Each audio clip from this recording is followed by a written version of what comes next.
Hello everybody, welcome back to the Gearhead 426 channel. Today we're fixing this F150 because it's broken, just like everything else in the yard.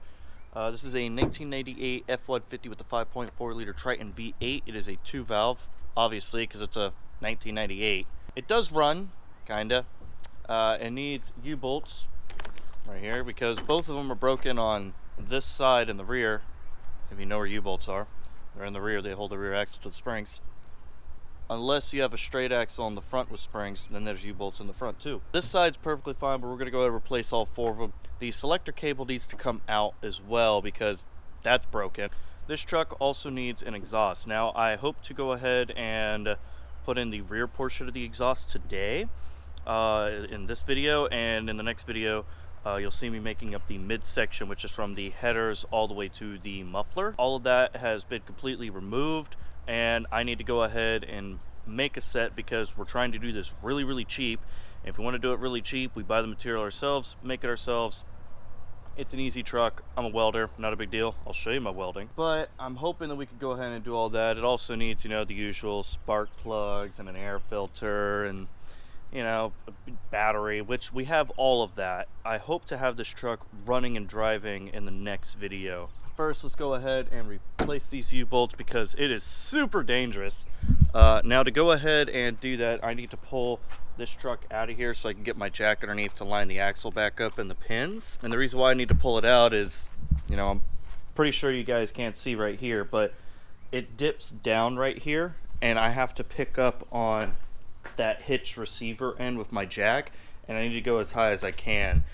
So the easiest way to do that for me is to just go ahead and, you know, crank up the little Dakota with the world's worst header exhaust leak and pull this thing right on out of here because it currently doesn't drive. Besides that, the only way to go ahead and put this thing in gear currently, because the shifter cable is broken, you have to turn the truck on, put the e-brake on, get underneath the vehicle and select it, you know, manually. Put your hand on the gear changer and then hop out from underneath it, get back in the truck and move it, which I don't know about you, but that sounds like someone could die that way. So we're not doing that. Instead, we're just going to go ahead and crank this guy up, throw that guy in neutral, hook at that strap and pull it forward. So let's do that.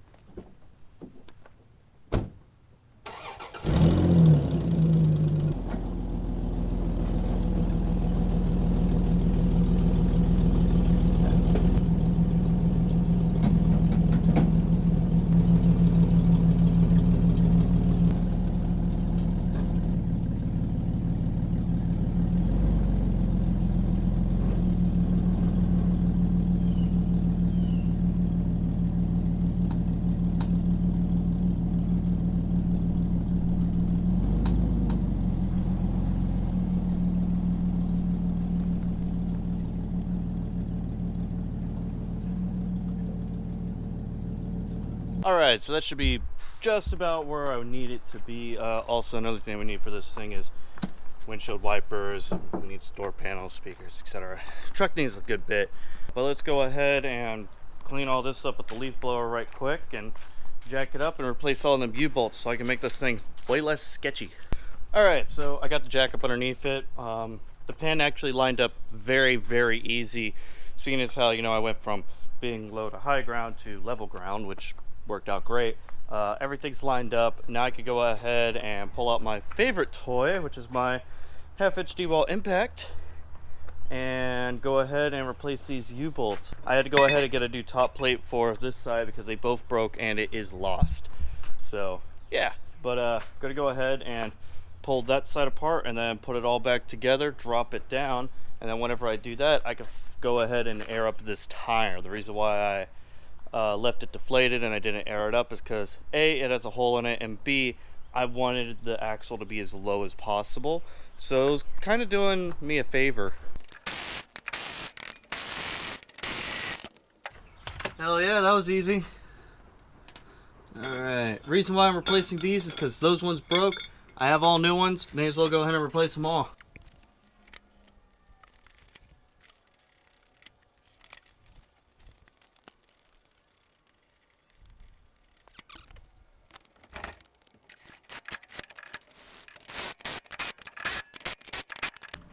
Sweet, that's done. That went by like 10, 20, 15 million times faster than I expected to. It literally only took me 20 minutes, and that's with filming and talking to you guys and whatnot, and grabbing all my tools. So that is awesome. That was probably the quickest fix that's going to happen on this truck.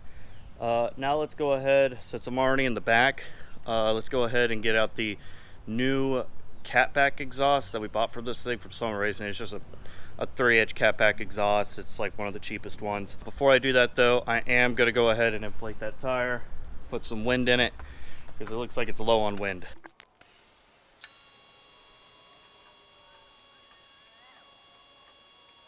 Alright, so this is the Summit Racing single 3-inch catback exhaust that you can get. I think we spent like 230 bucks on it. It was the cheapest 3-inch you could find. I think there might have been a cheaper 2.5-inch, but 5.4 liters, like realistically, come on, you need 3 inches. Like 2 inches is, or 2.5 is just too small. I mean, I have 3 inches on my truck and it's 3.9 liters. So keep in mind, you get what you pay for. I mean, I could tell that this stuff right here is really cheap. These aren't that bad. I don't expect these to last long. But here are my instructions, which basically has only one photo on it, which kind of sucks. And that's that one right there. I guess we're just gonna have to figure this out. I think it's detailed enough that we can figure it out, so I guess we'll just go ahead and start putting it in place. Cool. Then we should go ahead and start with the over axle piece, because that's the piece that has hangers on it. So we'll start with that one and then work our way forward. I think that's a good idea.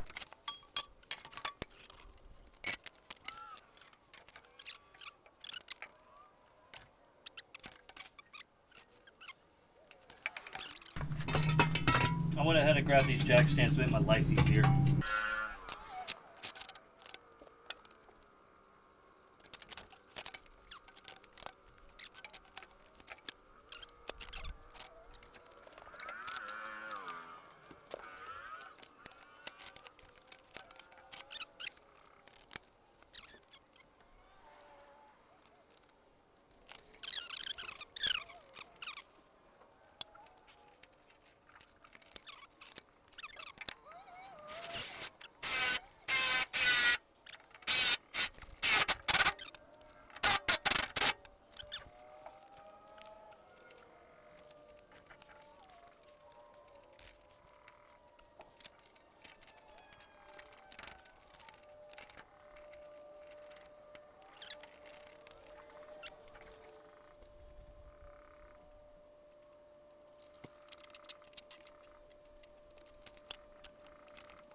All right, so I got the GoPro on my head and I hooked the mic up right this time, so you should have audio.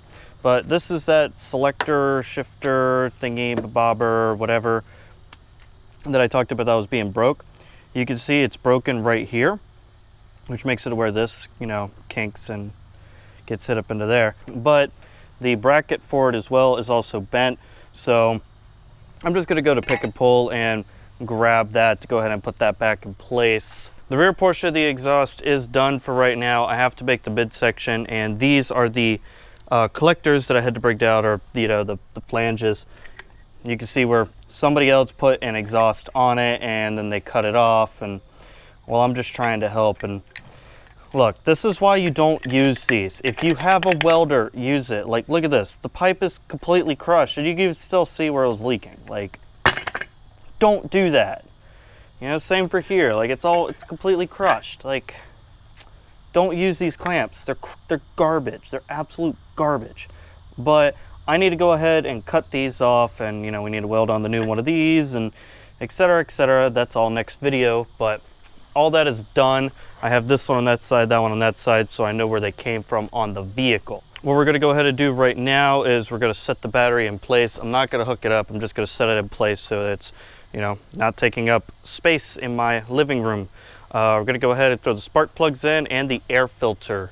And that will pretty much like be it for everything underneath the hood, except for when I, you know, go to start up the vehicle, I'll have to hook the cables up. But, you know, that's pretty much all that we got left. So let's just go ahead and start doing all that.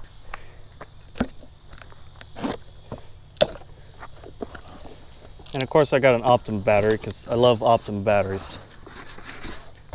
I put Optima batteries in all of my vehicles, and everybody I talk to, I let them know it's the best battery you can buy. All right, let's go ahead and take the air box out so I can go ahead and get into all the spark plugs very easily. Plus I need to go ahead and replace the air filter anyways. I got a new Spectre air filter right over there for it. You know, give them just a tiny bit more power. To be completely honest, I wanted to get just a new intake in general for this because the intakes on these trucks, do I not have to undo that? Oh, there we go. The intakes for these trucks from the factory are just awful. They're really bad. I'll show you what I mean. This is what I mean by these stock air boxes suck. See the size of this hole? That's about, you know, 3-ish inches. Look at the inlet. It's almost the same size, if not small. Actually, I think this is smaller. And like, that can't be good, you know? Like, that's definitely restricting a lot of flow for sure. Let's go ahead and open this guy up. Pull out this, what looks to be almost new air filter anyways. Oh, that looks pretty good. Okay, now we're gonna pull out our new air filter. So this guy. This should give us just a little bit more, you know, get rid of that paper filter, get a nice cotton one. That should, you know, give you a few more horsepower. It'll at least help it breathe. I would imagine it would help it breathe. If I could get it in here.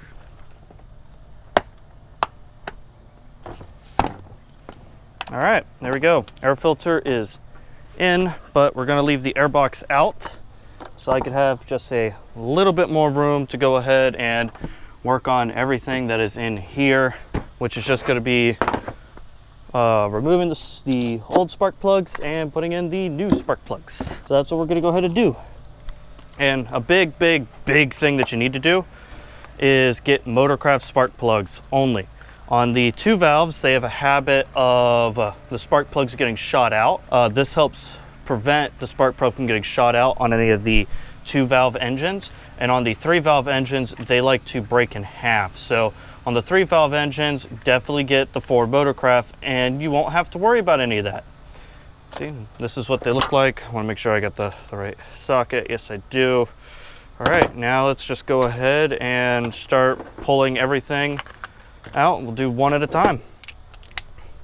Pull one out, put one in. Pull one out, put one in. All right, let's get to it. See, look at that. This one had auto lights in it, and it smells like gasoline, which ain't that bad, but this had auto lights in it. That is not the right plug for this motor. This is the right plug for this motor. So that is what we are going to put back in here. And that's also why I wanted to change the plugs, because I didn't know if the plugs were changed on this thing. I mean, it's got almost 250,000 miles, so there's a good chance that the plugs were old anyways. And it's a good thing we're changing them because they were the wrong plugs. All right, that is 1 down, 7 more to go.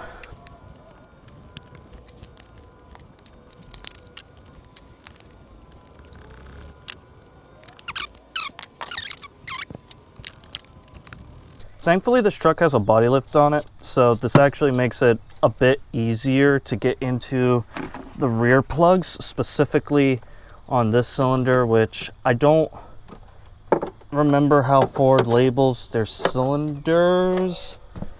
I think the way Ford labels their cylinders is it's, yeah, it looks like it starts with this one. It's 1, 2, 3, 4, 5, 6, 7, 8. So cylinder 8 on a Ford is kind of a pain in the butt to get to. One thing I'm noticing with all of these spark plugs too is they're not all the same plug. They're different spark plugs. Like that one looks like a iridium, that one looks like a platinum, that's a platinum, that's a platinum, but this is an iridium. Why is there an iridium? So let's see, that's a, yeah, it's the APP, so like double platinum, I guess? I don't know, but they're not the same plugs. So there's like there's not even the same plugs in here, you know? They're all different, they're all mixed around. They're not consistent. That's why we're replacing everything. I want to make sure that this truck runs right. And it's not going to be my truck. It's not my truck. It's my buddy's truck. But, you know, I want to make sure my buddy could get down the road and not have to worry about anything. Especially since he has no idea how to work on vehicles at all.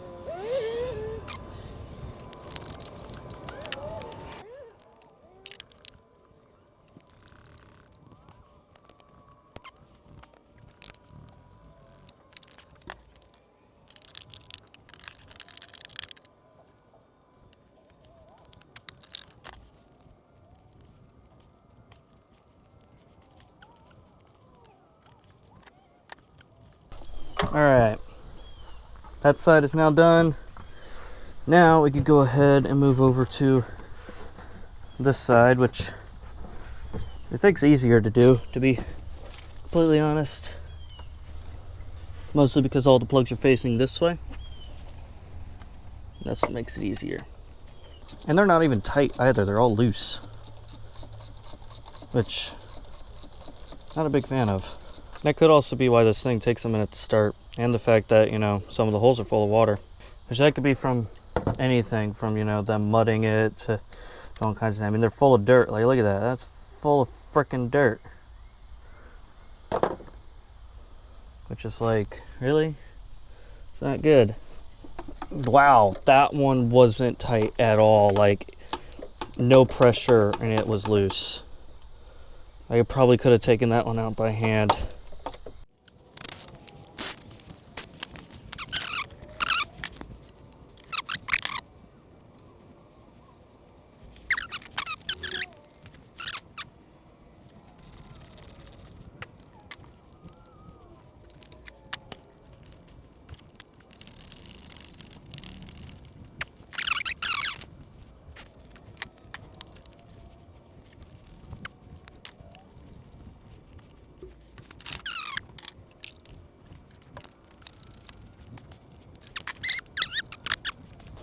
Sweet, we got the new OEM spark plugs in, which should make this thing run significantly better compared to how it was. Before you had to give it a little bit of gas to start it, I think. I don't know. I never actually drove the truck, so I don't know how bad this thing really was. I'm just going off of what I've heard, which was not good.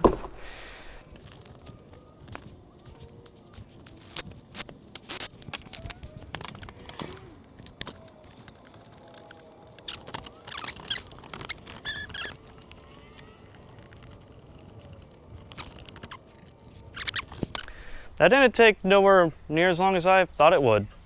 I still need to go ahead and get that cable and windshield wipers, 3 door panels, speakers, radio, all stuff I will get at Pick and Pull. So yeah, I hope everybody has enjoyed the video. If you did, please go ahead and get a big thumbs up. If you are stopping on by for the first time, please, please, please, please go ahead and hit that subscribe button. You know, it help support the channel. I bring out more videos. I'll probably bring out more videos anyways, because I kind of enjoy doing this stuff. It's kind of fun. But yeah, guys, so come in next week, same time as always, Saturday at noon, and we'll be putting out yet another video. So yeah, hopefully in the next video too, this thing will actually be running and driving, and I could go ahead and take it out for a drive to see what else is wrong with it, because I'm pretty sure there's a lot wrong with it. So yeah, I'll see you guys later.